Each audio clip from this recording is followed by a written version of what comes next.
సాయి పల్లవి గారు రామాయణ సినిమాలో నటించలేదట. ఈ విషయాన్ని స్వయంగా సాయి పల్లవి గారే చెప్పారు. ఢిల్లీలో ఒక ఈవెంట్లో పాల్గొన్నటువంటి సాయి పల్లవి గారు, ఆ టీం అందరూ కూడా సాయి పల్లవి గారు మాట్లాడుతున్నప్పుడు తను చెప్పినటువంటి మాటలకు సంబంధించినటువంటి వీడియో సోషల్ మీడియాలో చాలా వైరల్ అవుతుంది. అయితే ఇప్పుడు దేశవ్యాప్తంగా ముఖ్యంగా తెలుగు సినిమా వస్తుందంటే తెలుగు వాళ్ళు వెయిట్ చేస్తారు, తమిళ సినిమా వస్తే వాళ్ళు వెయిట్ చేస్తారు, హిందీ సినిమా వస్తే వాళ్ళు వెయిట్ చేస్తారు. కానీ ఈ ఒక్క సినిమా కోసం మాత్రం దేశవ్యాప్తంగా ఉన్నటువంటి ప్రతి ఒక్క సినిమా ప్రేక్షకులందరూ కూడా వెయిట్ చేస్తున్నారంటే ఈ సినిమా యొక్క గొప్పదనం ఏంటంటే రామాయణ సినిమా అని చెప్పేసి. ఇప్పటి వరకు చాలామంది డైరెక్టర్లు, చాలామంది యాక్టర్లతోని గొప్పగా రామాయణ సినిమాని తెరకెక్కించారు. కానీ వచ్చినటువంటి ప్రతి ఒక్కసారి కూడా సినిమా ఏదో కొత్తదాన్ని చూపించడం కానీ, రియలిస్టిక్గా చూపించడం కానీ, యూనిక్గా చూపించడం కానీ చేస్తూ ఉన్నారు.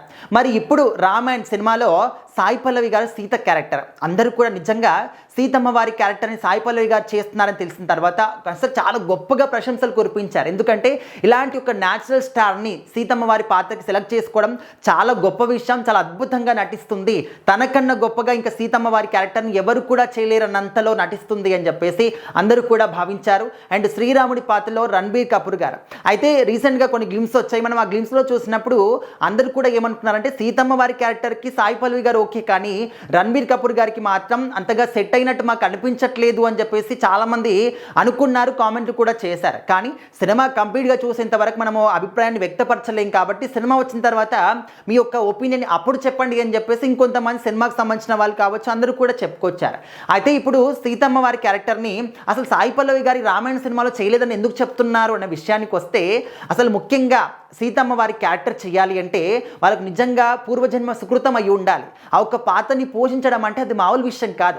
అయితే ఇక్కడ ఈ వేదిక పైన మాట్లాడుతున్నప్పుడు సాయి పల్లవి గారు ఏం చెప్పారంటే, నిజం చెప్తున్నాను, నేను మాత్రం ఈ పాత్ర కోసం వెతుక్కుంటూ వెళ్ళలేదు, ఆ పాత్రని నన్ను వెతుక్కుంటూ వచ్చింది, సీతమ్మ వారు నన్ను వెతుక్కుంటూ వచ్చారని చెప్పేసి నేను అనుకుంటున్నాను.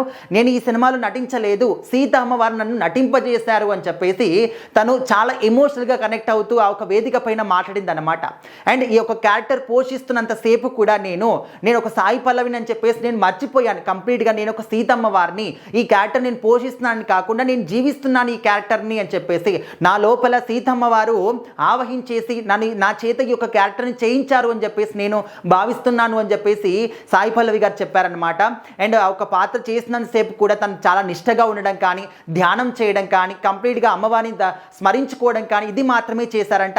అండ్ కంప్లీట్గా బయటి ఏవైనా ఆలోచనలు ఉన్నాయి, ఏమైనా అపవిత్రం చేసేటటువంటి ఏవైనా ఆలోచన వచ్చినా కూడా అవన్నీ కూడా దగ్గరికి రానియకుండా ఎప్పుడూ కూడా ధ్యానం చేస్తూ ఉండేవారట. సో ఈ విధంగా తను చేసినటువంటి ఒక సంకల్పం గురించి చెప్తా ఉంటే అందరూ కూడా షాక్ అవుతూ ఉన్నారు. అరే ఈ రోజులలో కూడా ఒక అమ్మవారి పాత్ర చేస్తున్నప్పుడు ఇంత నిష్టగా ఉండే వాళ్ళు ఉన్నారా అని చెప్పేసి అనుకున్నారనమాట. సో వాళ్ళందరికీ కూడా సాయి పల్లవి గారు గొప్ప ఇన్స్పిరేషన్గా ఉంటున్నారు అని చెప్పేసి కూడా చాలామంది భావిస్తూ ఉన్నారు. సో మొత్తానికైతే సీత అమ్మవారి క్యారెక్టర్ గురించి సాయి పల్లవి గారు తీసుకున్నటువంటి ఒక శ్రద్ధ కావచ్చు, భక్తి శ్రద్ధలు కావచ్చు, అదేవిధంగా ఆ నిష్ట కావచ్చు, సో ఈ విధంగా అన్నీ కూడా చెప్పిన తర్వాత చాలామంది గొప్పగా ఫీల్ అవుతున్నారనమాట. ఆ వీడియోని మళ్ళీ షేర్ చేస్తూ ఉన్నారు. మరి సాయి పల్లవి గారి యొక్క ఆ క్యారెక్టర్ గురించి, అంటే సీతమ్మ వారి క్యారెక్టర్ పోషించారు కాబట్టి ఆ పాత్ర గురించి మీరేం చెప్పదలుచుకున్నారు ఖచ్చితంగా కామెంట్ చేయండి.